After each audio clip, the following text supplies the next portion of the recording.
I wanted to see for myself what it looks like these days. The plant is now closed and no longer a bustling hive of industry. But I'm getting a look around the old place with Calder Hall guide Richard Hardiman.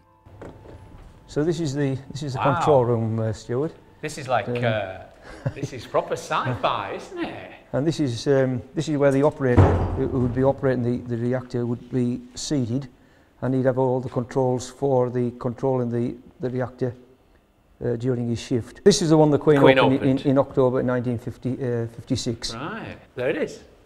On the 17th of October 1956, Her Majesty Queen Elizabeth II graciously opened Calder Hall, the world's first full-scale nuclear power station. So, wow. Would people have been, do you think, like excited, the people who worked here? You know, the fella who had that first job? I mean, he must have felt, blimey, there's no one else in the world doing what I'm doing. He's a bit like Neil Armstrong, isn't he? You know what I mean? Yes. He's at the cutting edge of technology, wasn't he? I think he must have been very impressed with what he had and the responsibility that was put on them in those days to what he was producing or what he was actually controlling. Yeah. It was a very responsible job. It was all brand new, so it's not like the fella who worked here for the first time who got the first job could like say, oh yeah, well my father ran a nuclear power plant control room and his father before him. It was the first, this was entirely new technology, wasn't it? And it was all people from the area, the local area. And it's like going back in time. You know, you've got it's interesting. It is like going back in time, but it's also like a vision of the future as well, because this is both futuristic and nostalgic at the same time. That's why it's such a fascinating place, yeah. It feels like wandering around a ghost ship. A place that was once at the cutting edge of atomic technology now feels like a relic of the past.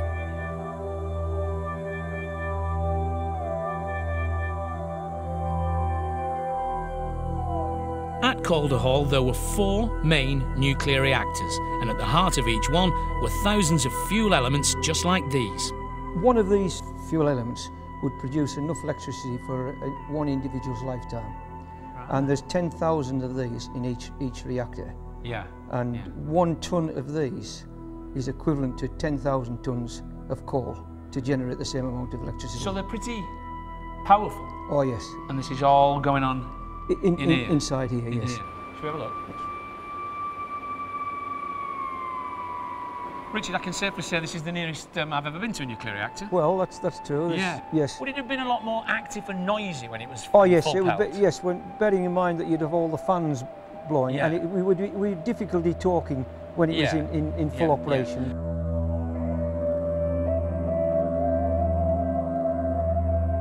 Wow. So this is the electrical control room, Stuart, that we're coming in to know. This is even more impressive than the other control room we were in. This is fantastic. He's got an even more impressive cafe than the other one, hasn't he? Because this is really, I don't know, it's kind of Dan Dermy's James Bond. It's also strange it being such a, you know, a huge high-tech affair, and now so completely kind of silent. It's so kind of evocative, these dials and things. That is fantastic. You wouldn't think it was 50 years old. Nope. It doesn't look 50 years old. It still looks like a vision of the future.